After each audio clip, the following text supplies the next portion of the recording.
At Holistic Homesteading Ecovillage, we're going to really actually enjoy our lives because we're not going to be slaves to the rich. I'm talking about like having a mortgage that you have to pay on for 30 years, right? And half of the money you're paying goes towards interest.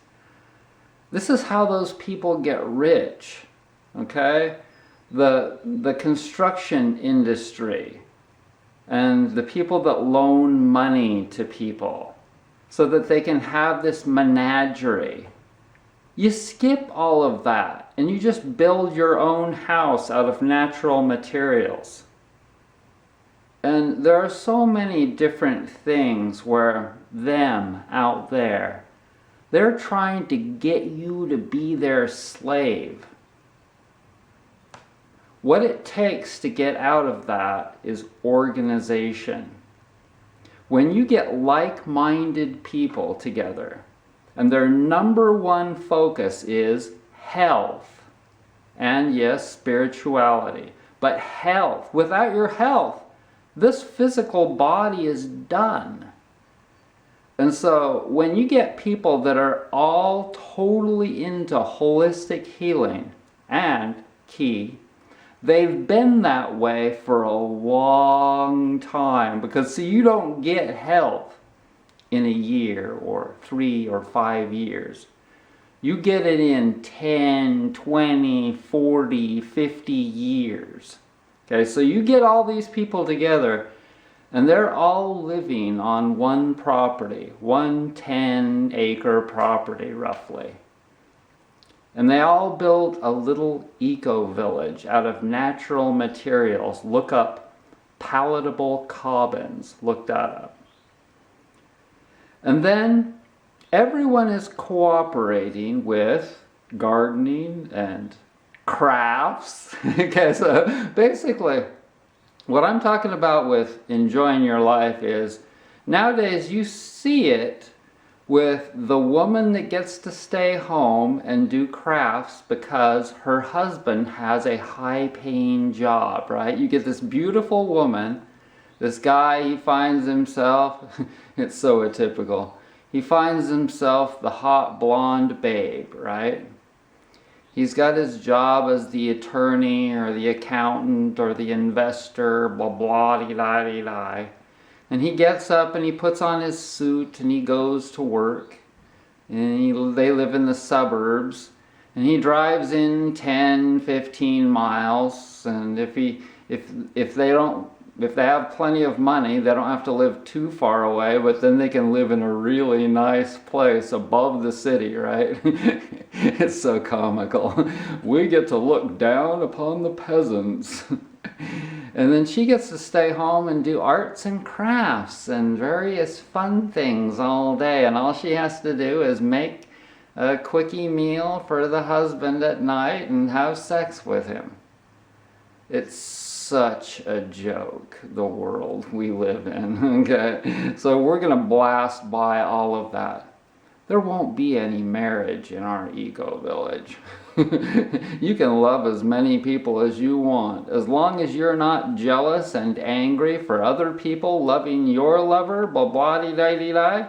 As long as you're cool, and you will be, because everyone is gorgeous. See, everyone has a hot, beautiful body. Everyone gets tan and gorgeous, and they have so much color in their skin because they eat 80% vegetables. And so that's what I'm talking about with the Holistic Health Eco-Village. And if you want to join it, I'll put the link for the Facebook group in the description box down below. I hope that you are well. And I hope that you are not stressing over their blah, blah, blah, blah, blah, blah. Sanctions and tariffs and oh my God. Thanks for joining me. Bye. Before I go, I want to show you some of the foods that we might eat at Holistic Homesteading Ecovillage, polyamory, free love, etc. This is baked root vegetables that I just made. This is steamed cauliflower that I just made, and I might make soup out of that, I don't know. This is mashed raw food. I don't have a lot of teeth. You know, I have half of them left, you know, so I need some help. I have to mash a lot of my food, like raw food. I mash that. Carrots, cabbage, purple cabbage, and there might be something else in there. But yeah, lots of raw food.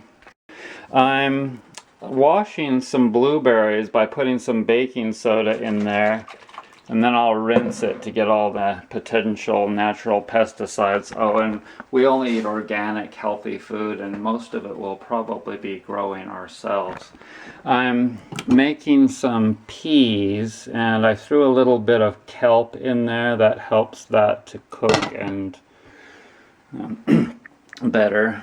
And I'm making some potato and onion and mushroom garlic soup right there. And yeah, no gluten, no dairy. Yes, we can eat something in the form of wild meats, but mostly we're eating vegan. The key is to eat naturally, so no mass-produced meats, and I'm talking about the Cornish crossbreed chicken. You know, all chicken at the store and health food store, that's all Cornish crossbreed. We do not consume any of that Frankensteinian food.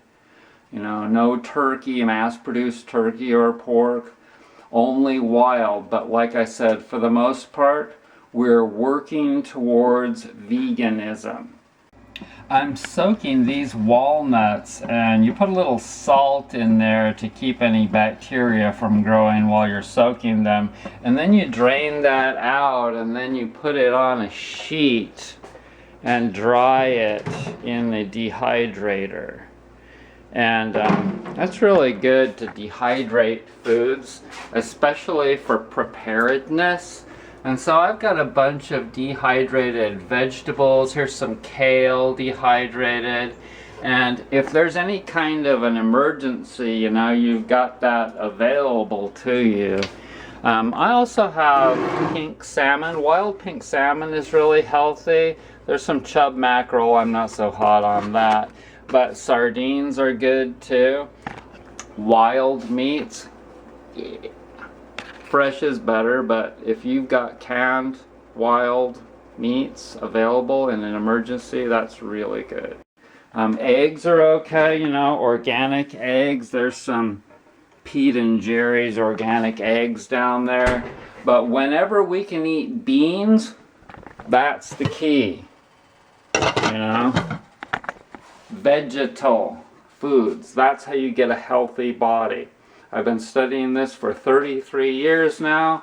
Do I just immediately go vegan? No. That doesn't work for most people. It takes time for these bodies to adapt. None of my ancestors, none of them, since this earth started, were vegan. Okay? So we're allowing for evolution. We're allowing. But we're not consuming illogical foods like dairy from some other animal's mammary glands. Okay? So I want to thank you so much for joining me. And no wheat. No wheat. That is bad food. And no processed foods. If you've been eating any processed foods, don't even think about joining this group. Be well.